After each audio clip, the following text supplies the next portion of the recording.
Welcome back to Dailies Today.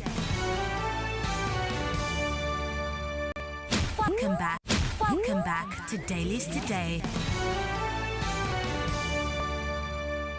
Welcome back to Dailies Today.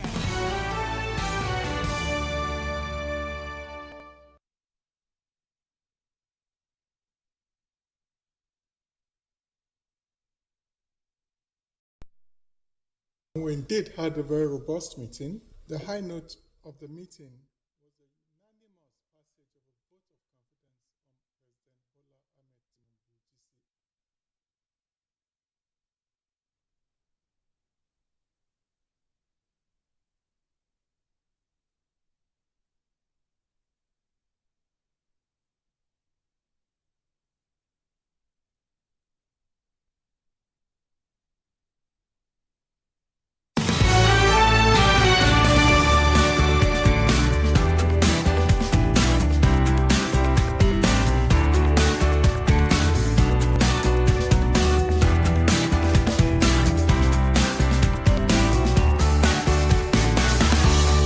Tinubu, GC. .3 Nigeria Info. Good morning to you, Lagos, Nigeria. Yes, a bit of a hiccup there with the system, but the show must go on. The show has to go on. I'm Sheriff Quadry, Lagos. And I'm Jimi. Disu. Good morning. That's right. You can watch us on Facebook and on YouTube, Nigeria Info 99.3 on Facebook. Detail YouTube. Let's know what you think. We've got the papers for you today. Let's flip through the pages together, right? Let's start with this story here on page 8 of the Vanguard newspaper. Hunger protest, attempted regime change, Council of State. Okay, so the Council of State had a meeting yesterday comprising governors and all the top guns, the top brass, as we say. All former heads of state alive were there. But Obasanjo wasn't there, and Babangida were both absent. Now remember, you could either be there physically or you could join by Zoom, according to the briefing we got from Mr. Dele Alake yesterday, who made me wonder. This is the second or third time that he'd be the one briefing the press when he's the Minister for Mines. Is the president unhappy with the spokespersons that he has? That raises a question on its own. I would have thought that after the Council of State meeting, the Minister of Information would be the one briefing. But Dele Alake, of course, is more than competent to do the job. He should have been Minister of Information anyway. That's where we thought he would be. But then he also made a goof. He referred to President Buhari as General Buhari. But it was just a slip. It was just a slip on his part. So we will pardon him for that. Okay, so what he made us understand, and what is written here, is that the Council of State yesterday described recent protests against bad governance in the country as attempted regime change. I disagree. They shouldn't make themselves part of the government propaganda. The major reason behind that and why it gained a lot of people's sympathy was mainly because of the fact that people were unhappy. Okay, maybe some people now thought they could use that excuse if they had in their minds or whatever it is to effect government change. But even the organizers themselves, Showore and Co, have said that they would not encourage any form of military interference in the country itself. That's right. So the government shouldn't use this. I know this is the propaganda, and I wonder who are you addressing with this that is well known to everybody, both in and outside the country. I think again the media arm of this government, apart from the center being weak, the media arm is also very weak. Deep thinking should go into these things. It would help. People would feel better if you acknowledged the reason why it took place and make it known to them that you are going to address the issues. But when the government continues to behave as if it is in denial, and from the feelers that we are getting, it looks as if some laws are being put together that would throw Nigeria into some form of dictatorship, where a dissenting voice would not be heard in public. But we will keep our eyes on that development. I'd like to plead with President Tinubu you can't blame people for, wanting to voice their anger. And you know what it is like. The president himself knows what it is like to push people to the trenches. Because what might happen, or what might jolly well happen, which is more devastating, is that should people go to the trenches angry, then it's going to be this government is going to be in a rat race trying to keep things together. I wonder if they told themselves some home truths at that Council of State meeting. And I doubt it very much. It's not in our DNA to look at a president or to look at a leader and tell him the wholesome truth about what should and what should not be done. As we speak, there is no indication, maybe there is and we don't know, but there is no indication that a lot of the reasons for that put forward for that demonstration, are being addressed. I don't get that feeling. I haven't seen anything that gives me the confidence that they're being addressed, and it could jolly well be business as usual. The president is going to Equatorial Guinea, I think today. He said he's going to Equatorial Guinea today. And there are very strong indications that he might come back and then head to Europe for like a 10-day break. We will see how that pans out and see who does what on that trip. Anyway, the Council of States were briefed by the NSA and some ministers, and they briefed about the things that they were doing. Nobody has said the government is not doing anything. That's not the issue. The issue is the things that they are doing wrong are far too many and make life uncomfortable and unbearable. And it is sad if they want to continue along that same path stubbornly. It would be very unfortunate. It says that there was a vote of confidence. That there was a vote of confidence in vote of confidence in the president. I think that was just to shore him up and give him some support. But the president doesn't need any vote of confidence. He has his mandate. What he needs is to be told the truth. That's the most important thing. It is the most important thing for him to be told the truth. Not vote of confidence. I hope it wasn't that kind of meeting where things were just done in the usual manner, meeting for what all it was worth, and people were not able to express themselves. Anyway, so that's where we are. Issues still not being addressed, and the government seems to be hell-bent on insisting that the reason for those demonstrations were because some people, quote and unquote, wanted to effect a change of government, which didn't happen. Right, indeed. If you're just joining us, you're welcome. We're live on Facebook and on YouTube, so please go on there.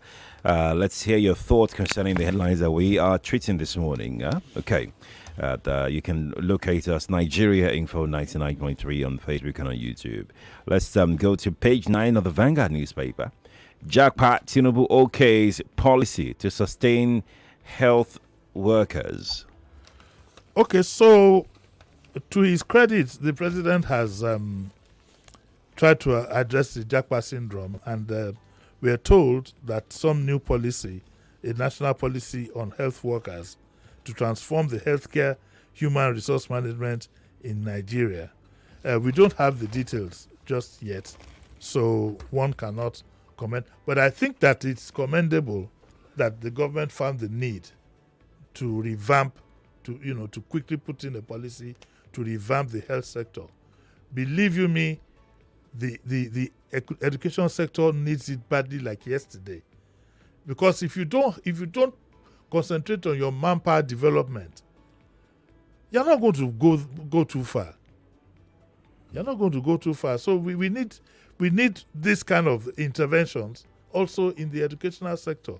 But I give the president kudos for reacting very quickly to this. When we get the details, when it is well detailed, we'll be able to to do a critique of what the new policy is. But I think it's comforting to know that the government found it necessary to do this, to introduce this new policy. Who do we get to tell us about the policy? PAMSEC. PAMSEC Minister of Affairs or the minister himself? The people in the presidency can, during Gilali, for instance, would be brilliant to bring into To talk explain about this it. further. Yes, yes, that's right. But I also think that another area the president can look at is to make sure that the infrastructure that we have, the health infrastructure that we have, are well funded. Our teaching hospital, most especially, Are you telling me? are well funded. The fresh doctors on housemanship or whatever are well taken care of. Yes. That way, we can begin to build their confidence in the system. Because right now, they're all waiting to finish and then get out. And Jackpa. What we are told here is that capacity building is at the heart of the policy, and that the policy recognizes the importance of continuous professional development with strategic partnerships and opportunities for international training to equip our healthcare professionals with cutting-edge skills. It talks about human capacity. It needs to talk about the welfare of the doctors themselves. That's right. Back in the day, if you finished medicine, you had housemanship.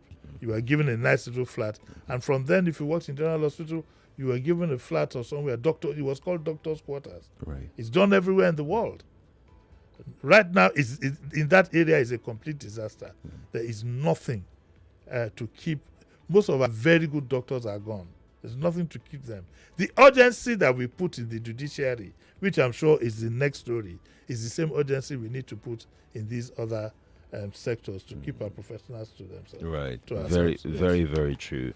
Because we need our professionals, especially our healthcare professionals, to stay. Not just doctors alone. I mean, There's a shortage of nurses exactly. as we speak. Exactly. Not just I doctors think in alone. Luth, in the wards, for example, now there's a shortage of nurses. Yeah. Yes, I think I heard that there's, and I've been going to Luth repeatedly in the past 6 weeks or so. Right. Yes, so I think there's a shortage of nurses, and that needs to be addressed very quickly. Right, indeed. Let's go take this story on page 12 of the Vanguard newspaper. Okocha leads supporters in solidarity rally for Tinubu. The government should put a stop to this thing. It's not Tinubu versus the rest. Tinubu is our president. This is not campaign time. And you see, because what happens is these people make the generality of the public, it makes them feel bad. It could be misread and it could be misunderstood. The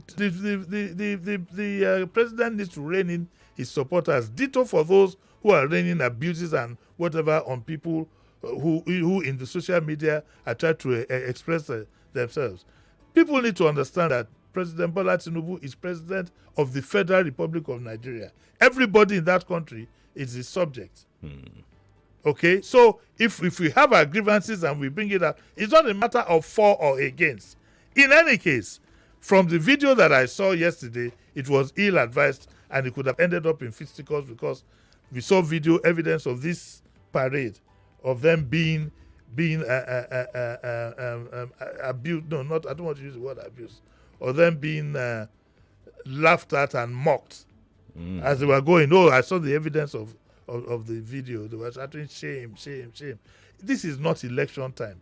And I am sure this was not done, of course, with the approval of the president. It's all these overzealous supporters that are making life difficult for this gentleman in certain ways. This is not the time for any pro-Tinubu rally. Is the pro-Tinubu rally going to put food in people's stomachs? No. What it would even do is to aggravate them.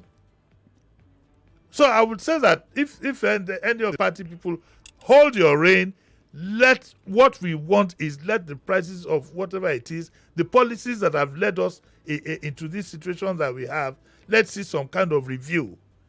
And let the president tell us, or whoever is going to send to tell us, let us know how have you reacted, to these demonstrations that took place. How have you reacted to the issues? It's not a matter of us versus them.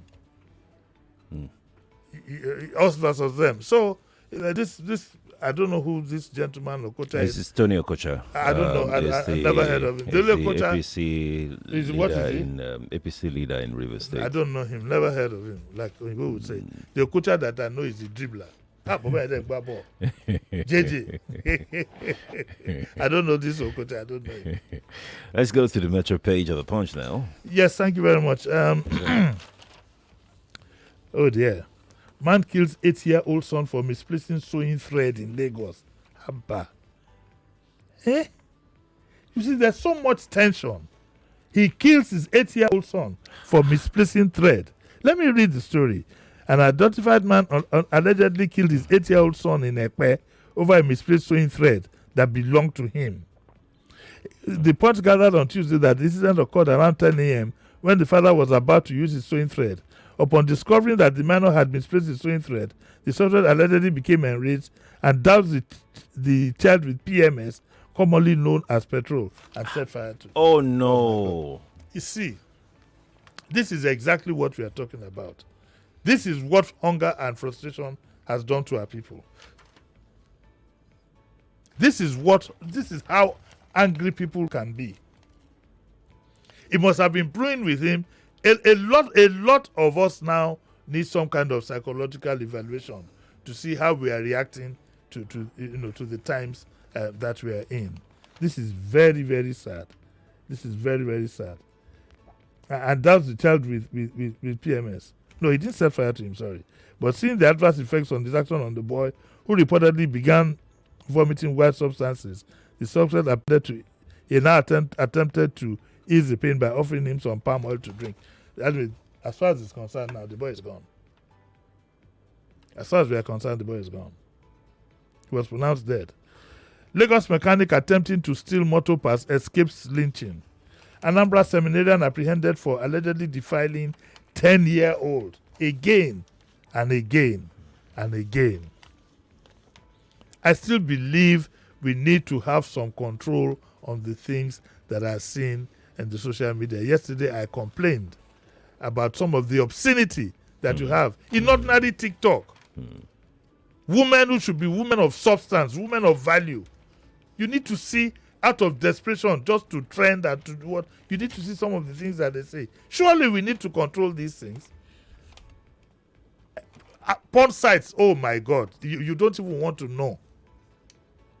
You understand? And that is what leads to some of these things. Because access to the social media, to all these things, very easy. And that's what this, every day we have somebody defiling. Okay? In some other countries, you can't access things like that. I think in Dubai, I'm not sure you can access YouTube. There must be control in the things that we do. It can't be a free-for-all. Lagos court jails man 21 years for manslaughter. 2 arrested in Oyo with fresh human skull. Fresh one, yes. It was a Belorini. Announced the arrest of 2 individuals for possessing a fresh human skull belonging to an unidentified woman in the Amokoko, whatever. And 16 confirmed dead, 17 injured in multiple crashes. Let's see Lagos State story here. Thank God I'm not reading this story in Yoruba. It would have been difficult. Lagos warns against open defecation. You want to read the translation in Yoruba for that? Let's not do that. And government targets 100,000 jobs. As Lagos government targets 100,000 jobs through ICT. RMAFC advises Lagos on diversification, whatever that is. So that's what we have generally. Let's go to this story here on page 7 of the Punch newspaper. Right. So here we go. This story reads, TUC backs Tinubu's 5 million naira monthly pay for judges. Right. President Bola Tinubu signed the Judicial Officer Holder Salaries Allowances Bill, raising the monthly pay of judicial officers by 300%. I hope the NLC is hearing this. It's raised by 300%. And it says that this is what it's going to be now. The Chief Justice of Nigeria will get an annual salary of 64 million. Okay? Translating to 5.3 million monthly. The president of the Court of Appeal will be entitled to 62.4 million annually, while the justices of the Supreme Court will earn 61.4. All heads of various courts, such as Chief Judge. Anyway, a breakdown of the salaries are in the story in the Punch. This is my take, like Pastor Ladipo would say. Mm-hmm. Wouldn't it be nice if we did the same thing for our doctors, our teachers, if we professionalize the teaching profession? Because our country must develop. It's not just justice. Fair enough, it's nice to pay the judges all this, give them cars, give them houses. I'm not against that, but do so likewise for the other professionals. If we paid our doctors anywhere near this, they wouldn't be living in droves. You understand? That's right. If we paid our lecturers and our professor, ASU, and all these people, we wouldn't have all these crises that we have, and our universities would be top-notch. So the concern that the government has shown for the judiciary must be translated to other sectors. We talk about fighting corruption. Where you don't pay people properly, beg, borrow, or steal. Because it is quite clear that the way salaries and emoluments are structured now, nobody can live on his legitimate salary, equal to his status. Nobody. So I congratulate the judges. I wish I were a judge. It's nice to go home with about 5.something million monthly. But as important as judges are, doctors are just as important, teachers are just as important, nurses are just as important. Journalists, I totally agree. Journalists, are we just as important? Journalism is supposed to even hold all of these people accountable. So ours is in the private sector, more like. Indeed, if you want an efficient police force to deal with criminal issues, these are the kind of packages you should be looking at. Let's be honest with ourselves. If you're going to get a man, you're going to kit him with a gun, and then you don't pay him well, what do you think is going to happen? They don't even have pride in the job. When you see a metropolitan policeman, he's well paid, he's well fed, he's well kitted. That's right. Well kitted. So this congratulations, Mr. President, for what you have done to the judiciary. Do so likewise for other important sectors, minus your own people. Because in truth is that politicians, we must make it such that it is a sacrifice. It's those who want to serve. A senator, for example, shouldn't be on all these grandiose salaries. There should be people who have gone beyond that and are ready to serve their country. It shouldn't be a permanent job that you buy a vehicle for. It shouldn't. So, well, congratulations to the judges. Now, we hope that the dispensation of justice will be free of corrupt influences. But we have to go now. Oh, we have to go. Yes, we must go. We must go now. Lagos, thank you for joining us. Appreciate your time. But he's back at 9 for Jimi. Can't this program be 1 hour? It can if you get a sponsor. I'll work on this. You can if you get a sponsor. Say you what? We work on it. Anything is possible when there's money.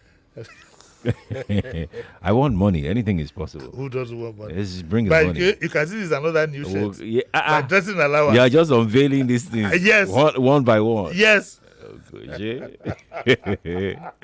He's back at 9 for the Kofi is next for the wrap up of the morning crossfire. Stay here, please. Good morning to you.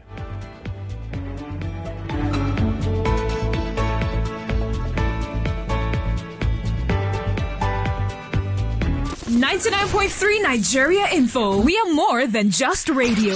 Subscribe to our YouTube channel at Nigeria Info FM. Check us out on Facebook at Nigeria Info 99.3. Follow us on Twitter at Nigeria Info FM and on Instagram at Nigeria Info FM Lagos for live updates as it happens. 99.3 Nigeria Info. Let's talk.